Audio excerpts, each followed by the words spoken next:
Are we ready, Eric? Yeah, I think we're ready to go. Dr. Tobis announced that he was coming. Is he there?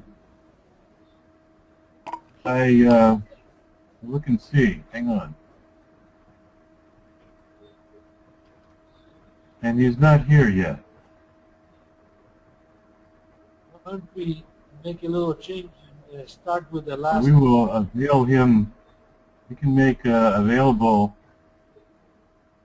for him the recording. All right. I was trying to take a little more time by adding a case that is besides the coronary aneurysm at the beginning, so we can spend more time with him if he comes with the main subject of coronary aneurysms and ischemic manifestations in Kawasaki. Do you think Dr. Mladen Vidovic is coming? No. Muted. There were two people there announced that they were coming to this meeting. One from Seattle, I don't remember the name, but is with Dr. Sattler. You don't know of any.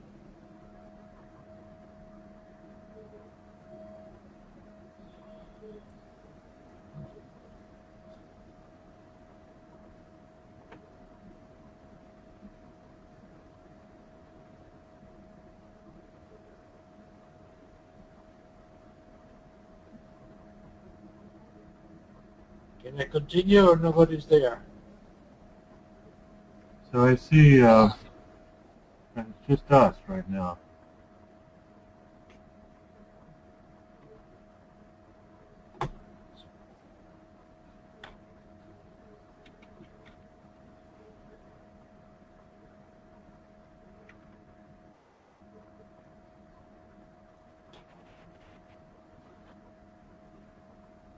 So this is the case I would like to discuss with you, Eric, if you have a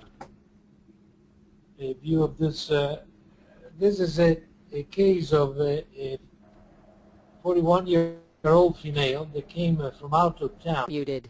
With a diagnosis of myocardial bridge of the left anterior descending that was described by CAT scan angiography as being a long segment of intramural course in the context of a history of a severe chest pain that started in February 2013. And since then, it was in emergency room initially to rule out an acute myocardial infarction. They ruled it out by enzymes and by EKG evolution. But he had minor T-way changes and nothing else. She was tried on medical treatment without firm diagnosis. But eventually they did the CAT scan angiography because the pains continue. And it was an atypical chest pain that comes both at rest and with exercise. It's relieved by rest when it's on, with exercise, and by nitroglycerin when it's at rest. It's in the right location. It comes in the upper substernal area and goes to the jaws and to the left arm. And it was quite suggestive of sort of an in-between metal angina or spontaneous spasm. And they did a cardiac coronary angiogram with CAT scan angiography. They showed this intramyocardial LAD in a CD that we have seen. We found that actually there were several arteries that were intramyocardial, specifically pretty deep in obtuse marginal branch there was intramyocardial. So it was not clear what the diagnosis was and if it was or not a myocardial bridge to cause the symptoms. So we decided to do an angiogram, and as clinically there was evidence of spasm, to do an acetylcholine test if the diagnosis was not obvious. In general, we never sent anybody for surgery with a myocardial bridge unless there is evidence of spasm. The stress test was negative, but with chest pain. So this is a coronary angiogram that was shown in a fixed image after acetylcholine and after nitroglycerin. In the left is the one after acetylcholine, and you will see that left anterior descending here is basically a posterior anterior view, as all the septals. As usual, the left anterior descending is this one that crosses here, and it goes to the apex. It's obviously a large for territory branch, but extremely small, almost completely occluded. This is not the continuation of this one, but it's a continuation of this one, LAD definitely. And this is the same artery, this one, that we'll see in motion in a few seconds. That is the proper LAD after nitroglycerin. This test with acetylcholine 100 micrograms and at 52 caused EKG changes, chest pain, and immediately was relieved by intracoronary nitroglycerin. So basically what we see, and we'll discuss it after we show the motion picture, is that there is a severe abnormal response to acetylcholine, evidence or suggestion of coronary spontaneous spasm that disappears with nitroglycerin. Can we show it? Here comes the picture in motion. This is so short. I know.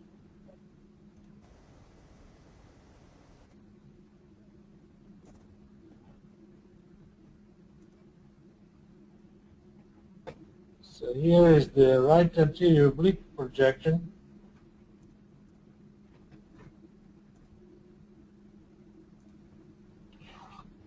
At baseline, pretty normal.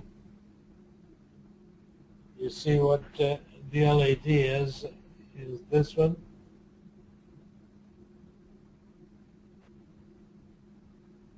And there is superimposition of vessels. You go by the septum, the origin of the septum.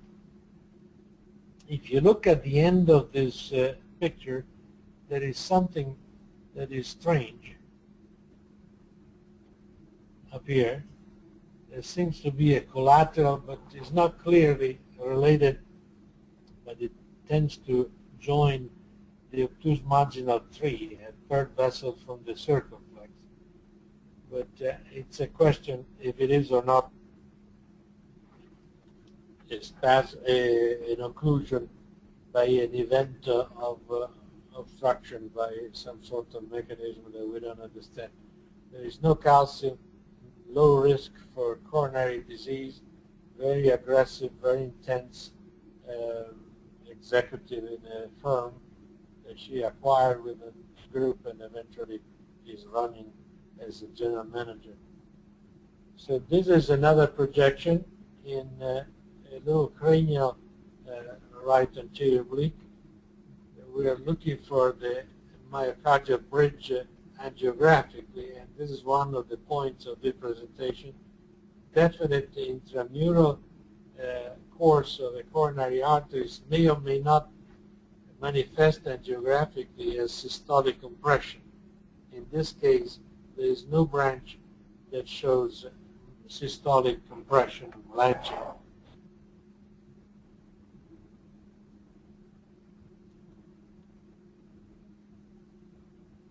You would expect this to be the affected section.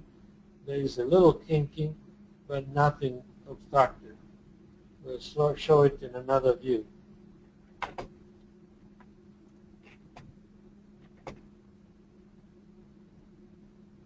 Here too, nothing obstructed. Another. Next. Also here, there is some kinking that accentuates with systole, but nothing obstructed. It doesn't look to be related to intramyocardial course. The obtuse margin also doesn't look to be showing any systolic compression. Next.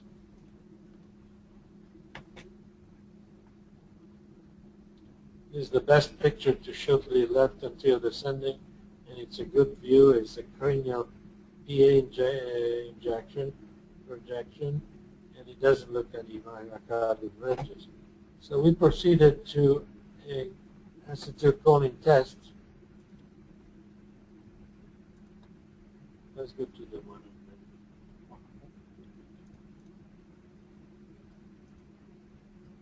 With 50, she had the same result as with 100. Okay, this is 100 next. As you see, the distal LAD, the one that we showed in the frozen picture before, is the one here. It's almost completely occluded. She had chest pain at this time and EKG T changes. But she has to give the antidote because she had severe pain.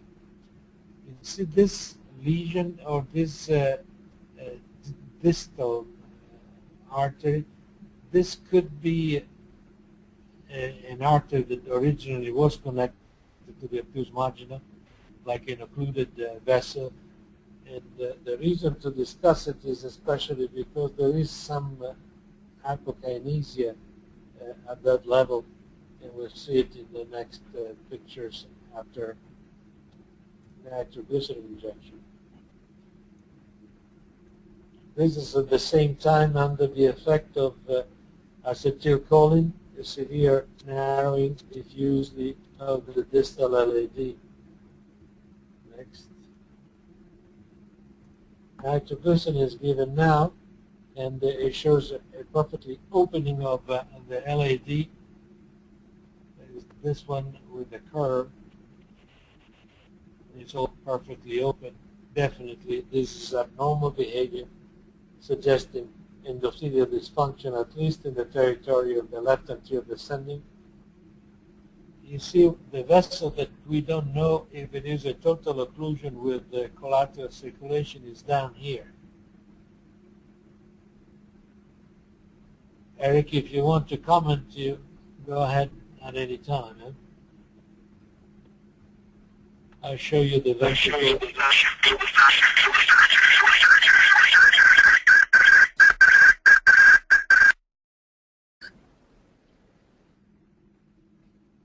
Is this a new fellow joining?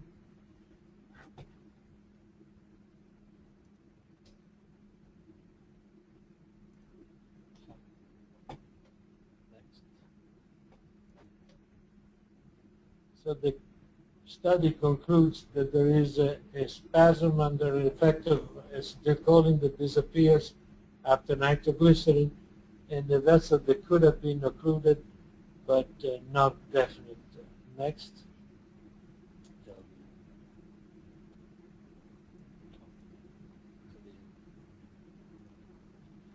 This is the left ventricular angiogram.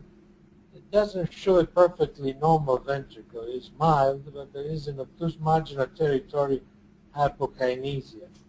Nothing serious, but it could be that the prolonged chest pain that brought her to the emergency room was actually this vessel that occluded for some reason. As we mentioned in the past, a severe spasm that lasts for more than 20-30 minutes can lead to permanent occlusion by clotting. So it could be that she had indeed something at the level of the obtuse margin that is intramyocardial by CAT scan. Unfortunately, we cannot show you the CAT scan next, especially the cuts that are significant to show this is the tail on the intramyocardial, but our cardiac radiologist, Dr. Chan, had no doubts in recognizing intramural. So in conclusion, we identify a patient in the age where spasm is more frequent than coronary arterial sclerosis. with the history, there is support to the idea of Prince metal angina of some kind, where myocardial bridge could have been a predisposing factor, but we could not see it by angiography, but it can be seen definitely by CAT scan angiography in the separate study. Paolo, can you hear me? Yes, how are you, Jonathan? Oh, good, Paolo. I was wondering, does this patient have any migraine headaches? No. Do you have any questions that goes together? Well, I've seen some patients with severe migraines who also have chest pain and some spasm. And I'm not sure if there's a connection, but I think in some of these people there might be. And then the other thing, I've seen a few people who have a patent foramen ovale and coronary spasm, and then we close their PFO and the chest pain goes away. And one of these patients had a ventricular fibrillation in the emergency room when she had an episode of chest pain. And you think that it could be a paradoxic embolization or spasm? No, I think it's spasm, but it could be some chemical that goes across, maybe serotonin, or I don't know what other chemical could be, that otherwise gets metabolized in the lungs, but that if it gets across could cause spasm. Yeah, it's interesting that you bring this subject because I saw a patient with that connection, a PFO and chest pain and migraine headache, and I told him that probably there was no connection, but we'll see and treat medically initially. But it could be that this is a syndrome. I don't know that it's likely that in that case there was a left to right. It was more a small ASD than a patient foramen ovale that was cut from the left to right. So it was quite unlikely there would be paradoxic embolization or flow from the right to the left. But it is interesting. Actually, with ASDs, all you have to do is strain, and you get an intermittent right to left shunting. And it's reported that about 5% of ASDs have paradoxical emboli. It could be, but it would be. So you can get this. You can get this either with an ASD or PFO. PFO, most of the time, the shunt is left to right, but it's only when you strain that you reverse it and it goes right to left. But it's quite unusual with an ASD with significant flow to have migraine headache and an indication for intervention in that context with a large or moderate size. Right. If there's a large ASD, large flow left to right, then it's less likely. But you can get intermittent. You can reverse the flow. Very good. So let's pass to the other subject. If we're all in agreement that there's no more. Eric, do you have any idea about the branch of the obtuse marginal? Do you think it's possible that it was a total occlusion or is a subinduction? I suggested that the rest of the fellows that were seeing these movies that was a subindocardial network. At times it's seen, but it's not necessarily atherosclerotic or acquired in the sense of. Hey, Dr. Angelini, it's Alberto Morales. What you could do is a cardiac MRI with perfusion leg gadolinium and see if that little territory where that blocked vessel, where you would see some scar, and that would help you out there. Exactly, and this was the idea that I proposed to the local physician, and they're going to do the gadolinium study. Very good. So this is one or two cases that I present to stimulate thinking more than document anything definite. But it is in the territory of Kawasaki arteriopathy in adults. This first case is a 66-year-old male with a history of Kawasaki arteriopathy and aneurysm diagnosed in the past. We'll show you the previous movie and the current movie. He is a guy that was diagnosed only late of Kawasaki because of probable diagnosis, but he was never diagnosed at the time of the acute onset of aneurysms. He grew up in Venezuela, but now practices in Houston as a general surgeon. He was studied initially 5 years ago because of a positive nuclear stress test, and he had no significant obstructive disease, as we will see in the angiogram. At that time, we saw serious aneurysm, not the worst you can see in Kawasaki, but extensive calcification and no significant stenosis. So we suggested to take warfarin and to be follow-up in the future. Recently, because it continues to bleed excessively subcutaneously, hematomas from taking Coumadin, he decided, with the help of a local physician, to pass from Coumadin to clopidogrel, Plavix treatment. And after 8 months, he had an episode that is basically typical for an acute infarction clinically, during a long intervention of 8 hours, abdominal for cancer. He had severe chest pain, and there was sort of stuttering infarction, as we are sure now after the full operation we completed. He had an EKG in the emergency room in the local hospital, and they show a ST elevation, inferior wall myocardial infarction. He was started both on nitrates and on heparin, and he was transferred emergently to our hospital for possible recanalization of the right coronary artery was suspected. He was admitted to our place something like 2 hours after the diagnosis, but the chest pain started even before.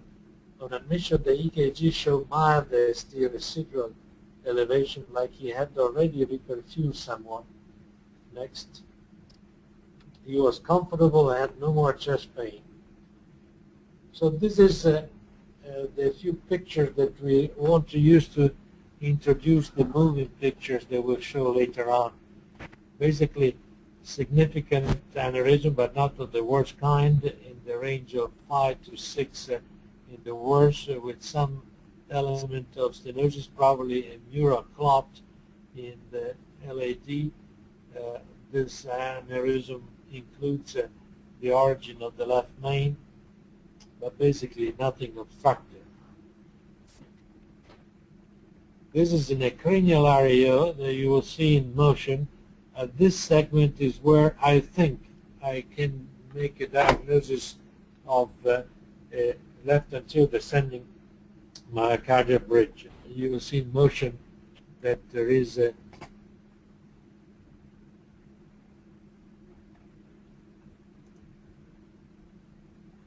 tendency for systolic invagination, or you see up there at the top in this projection that is different from the previous.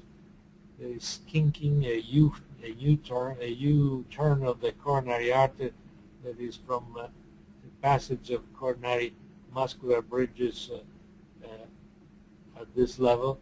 In systole, there is mild stenosis in this projection.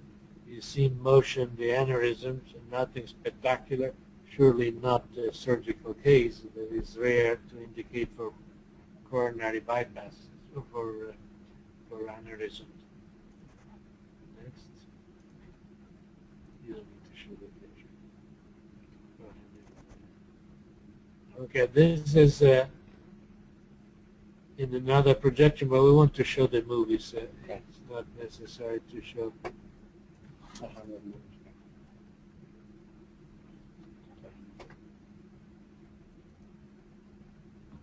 Okay, this is the cranial PA projection for mild area. You see a little better at this level that there is a definite myocardial bridge. In the interest of the case and the type of discussion we would like to entertain, is that sides of coronary tree that are intramyocardial don't get the same tendency to develop aneurysm in a diffuse disease like in this case due to Kawasaki. We are not totally sure, but 90% sure, if not 100, that this originated as a Kawasaki. This is not the glycol type of dilatation of coronary arteries with the onset of atherosclerosis. This is definitely a primary disease with a lot of calcium, but not a lot of disease, obstructive disease of the coronary arteries, which is typical of this pathology. Let's see the next case, the next picture. This is in the left anterior oblique. You see the calcium at the beginning and the coronary muscular bridge at this level with the invagination of the epicardium or the proximal LAD. Systole, there is a mild myocardial bridge, but definitely it looks like intramyocardial, intramural in the muscle. Next. This is the 5-year-old movie. We'll show you the higher risk pathology. There is a proximal normal osteal segment, or mildly dilated for the expected territory at risk for this right coronary artery. Then a large, some 6 millimeter diameter proximal diffuse aneurysmal dilatation. Down here there is a sort of diffuse disease with laminar flow, and not a clear flushing of the contrast at that level. That is in part because of slow flow at the proximal level, in part because there may be something forming at that level. But it took 5 years before this coronary artery became a problem clinically. Next. Now we go to the new movie. This is 2013, a month ago. So I see those were 5 years old.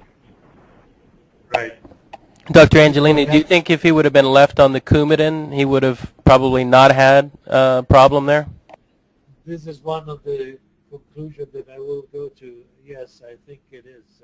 This is a clot type of complication, not atherosclerosis stent type of complication where platelet inhibitors will be effective. This is a clot from slow flow.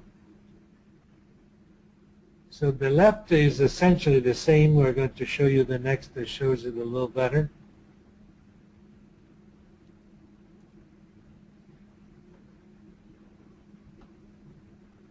The myocardial bridge is more obvious, but basically similar.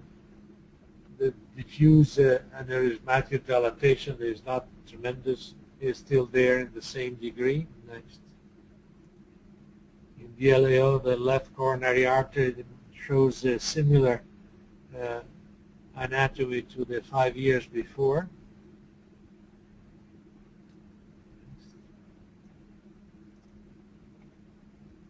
This is the right coronary artery. And you see that at the end of the right coronary artery, there is a filling defect more than the atherosclerotic disease. There is a filling defect that goes from the posterior descending 2 to posterior descending 1. In the real movie, you'll see even better than in this version that there is a tail of the filling defect that comes to the posterior descending 1. It's like there is a worm, a long segment that is involved in a clotting phenomenon. Let me show you the next. This is again almost complete occlusion of the second part of the posterior descending circulation. Most of the posterior descending comes from the posterior descending 1 in the septal branches. The posterolateral branch goes to the obtuse margin where there was hypokinesia by echocardiogram. Next. So we enter with the balloon, we do a pronto extraction of clots, and the flow is restart briskly, but still obviously obstructed. At this point, the fellows especially were afraid to go back with the pronto that is fairly large, and we decided to put a direct stenting. Next.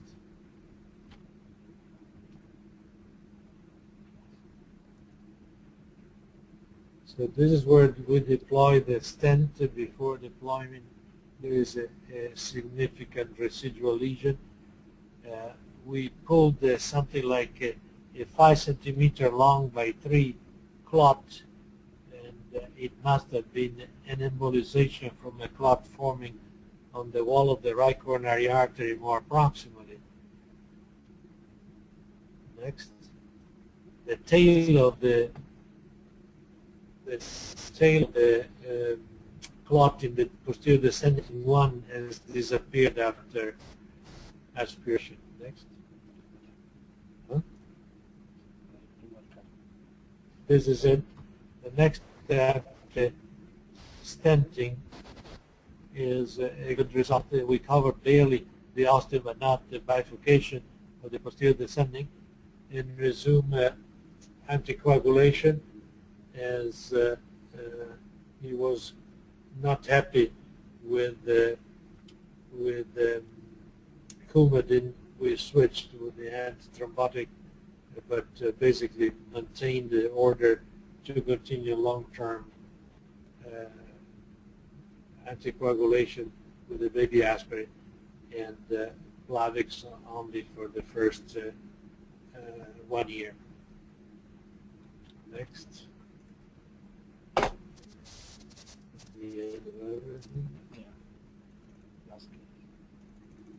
The second case came by coincidence at the same time, and it was a movie of a patient brought from Mexico.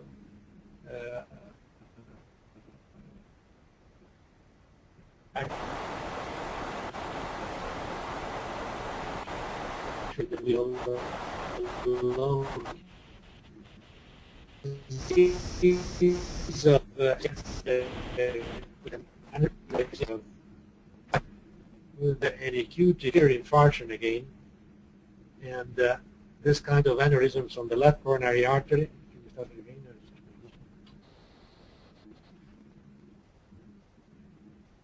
This is more to aneurysm.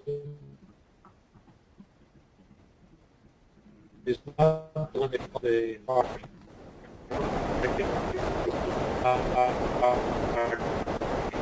You see here this expression.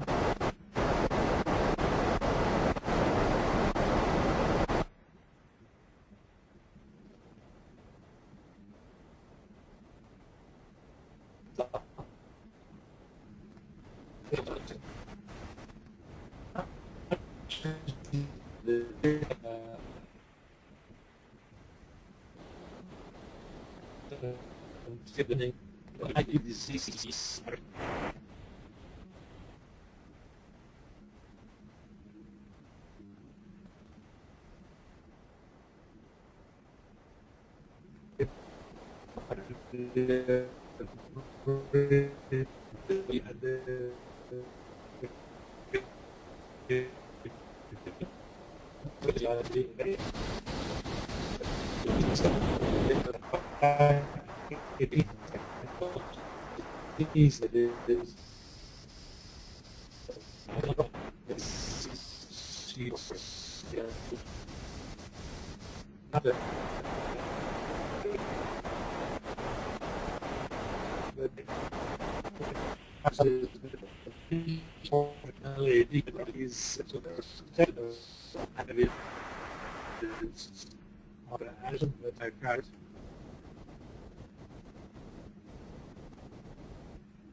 This is the catastrophe. The left ventricle, if it is a single episode or more than one episode, I don't know.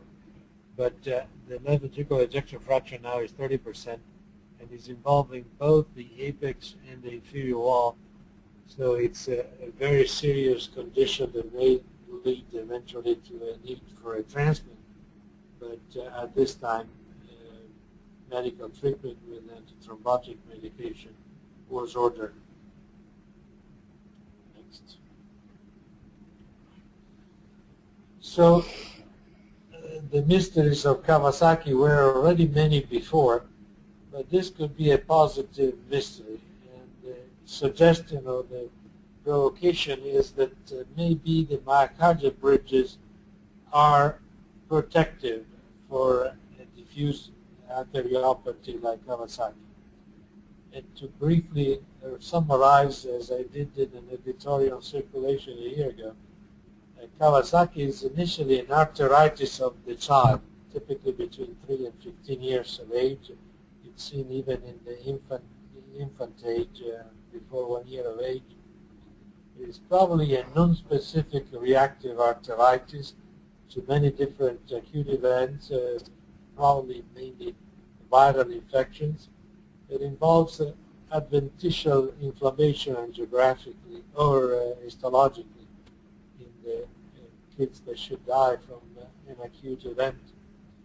The etiology is not clear, is only circumstantial, and it is difficult to know if or not there is something more than a sort of a autoimmune type of reaction to some infection, like in a myocarditis. The prognosis of this acute inflammation of the arteries is more benign if intravenous immunoglobulin are used in the early stage. The incidence of late aneurysm is 25% if we use immunoglobulin, if we don't use immunoglobulin, and 5% in kids that should be treated in the acute phase with immunoglobulin.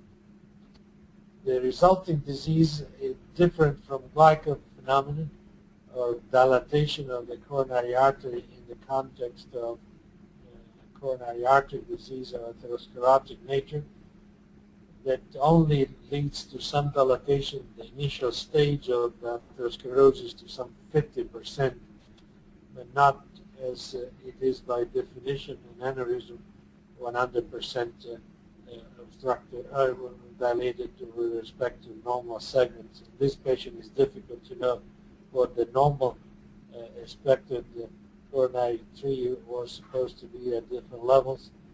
And over the years, the evolution is related to the onset of late calcification, especially in the aneurysm, but also away from the aneurysm, also in the more narrow, diffusely narrow arteries.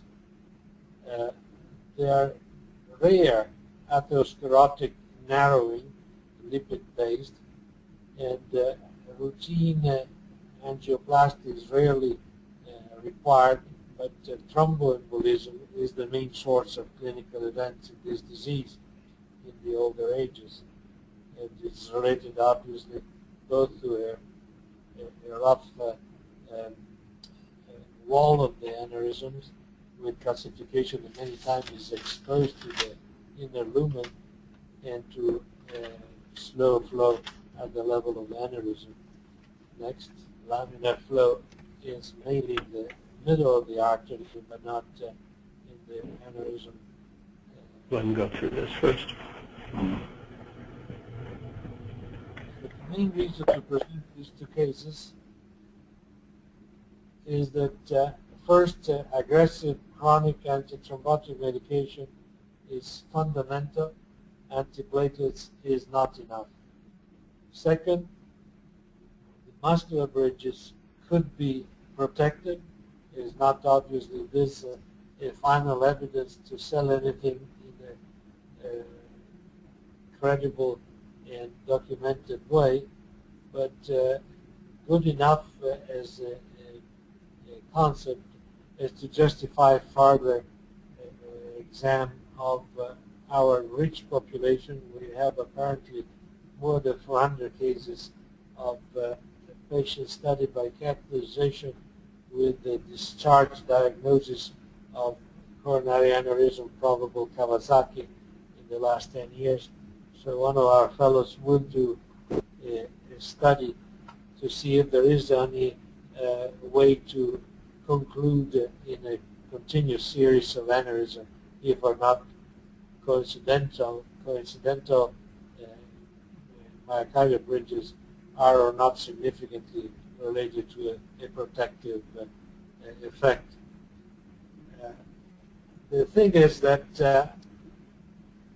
the inflammatory reaction is mainly at the epicardial or adventitial level, in this case it's an acute stage, and it is possible that these patients with Kawasaki that should have an intramyocardial course of the coronary artery don't have the same exposure to the factors that promote deterioration of the media that eventually leads to aneurysm formation.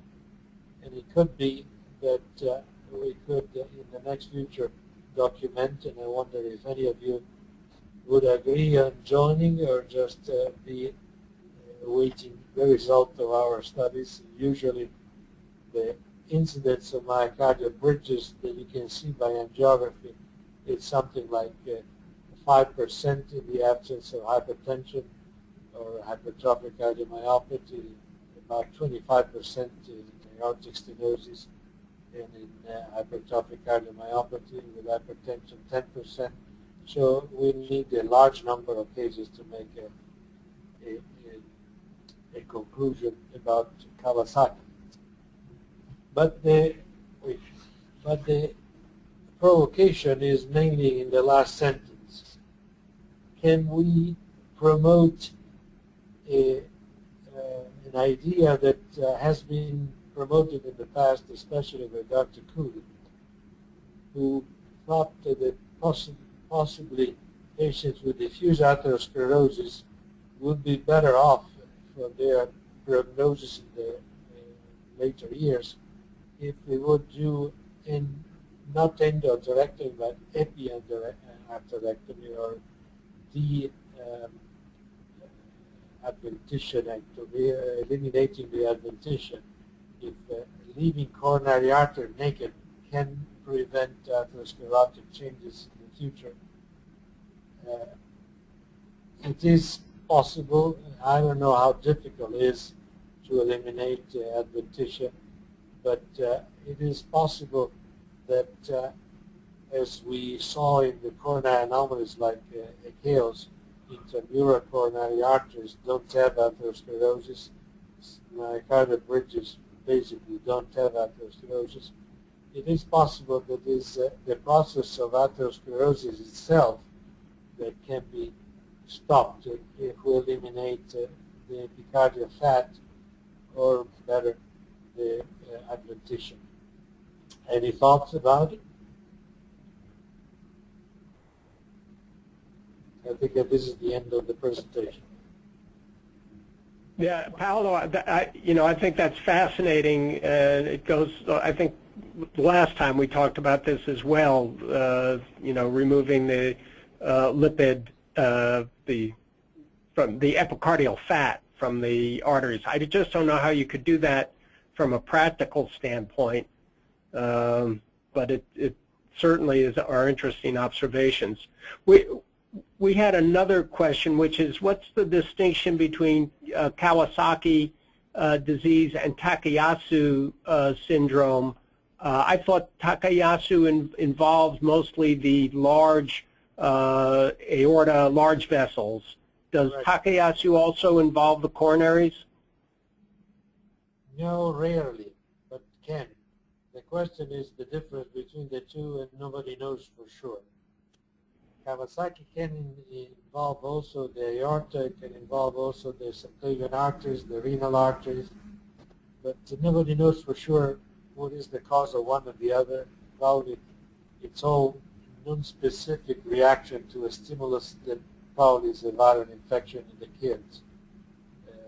Influenza kind of viruses are probably the only thing that can be related to the onset of Kawasaki in kids. Eliminating the fat is easy. Eliminating the adventitia enough is to make it adventitia free. It's more difficult to think, but it could be that there would be in the future some technique that could be generated to create this possible experiment in human. Especially, I'm thinking of the patients that come from India. All of them have very diffuse disease. They don't have aneurysms. They don't have Kawasaki. It's a different metabolic disease, probably related to triglycerides and starchy food. But they have such a diffuse disease that is really many times impossible to treat with stents or coronary bypass. It would be fascinating to experiment this in that kind of population with diffuse disease to the end of the vessels, and it would also eliminate the possibility of considering the out-in place of in-out atherosclerosis as the flow of lipids coming from outside and not from inside the vessel lumen. I think Dr. What's the name of the guy in New York, Fuster. Dr. Fuster is the one that has this idea, the atherosclerosis from out in and not from in out. Well, but I don't, you'd have to do it before there was diffuse disease, wouldn't you, to prevent the disease? Once you've got the disease and scar tissue and calcification, I can't imagine that treating the adventitia at that point is going to help that much. Well, it's difficult to know. First would be probably in some cases to have an indication for a bypassing one vessel but not much on the others. And it would be an experiment to see if it makes any difference for the progression of the disease. Because many of these patients have normal cholesterol, LDL, and they have high triglycerides and diabetes, but not necessarily an LDL-based atherosclerosis. It's so diffuse that it could inspire the idea that could be also an arthritis type of condition. And also, just from a surgical standpoint, can you really take off the adventitia of an epicardial artery? Well, I know we can eliminate the fat, but adventitia, I don't know. You need a special instrument, I think. I don't think a surgeon can come easily. The endothelial thickening of the media, of the intima can be endarterectomy. It has been done for a long time, but epi-endarterectomy or epi-endarterectomy has never been pursued by surgeons that I know To complete the announcement of interesting and unusual things, today I gave a lecture in the neighboring hospital here at the MD Anderson, and it was on Takotsubo cardiomyopathy. And the reason why is that I heard a small presentation of an incredibly large experience of Takotsubo in a cancer hospital. This is the MD Anderson Hospital. There's thousands of patients. They have more than 400 cases of Takotsubo cardiomyopathy. They say somebody said from the cath lab that they have 1 or 2 patients every day. That's incredible. So I'm going to... I've never heard of that because, I mean, you know, we have a lot of cancer patients here as well, and we don't see it there. We see it in the end-stage liver disease patients. I think what they see is cardiomyopathy, but not necessarily Takotsubo. But I want to see if we can involve them in doing acetylcholine as a way to separate Takotsubo from cardiomyopathy. Is probably toxic from chemotherapy more than from the emotional reaction to the knowledge of having it. It's not really Takotsubo. It would be interesting. Most likely they will be interested in another hospital in Houston where he is, which is a cancer hospital, large cancer hospital.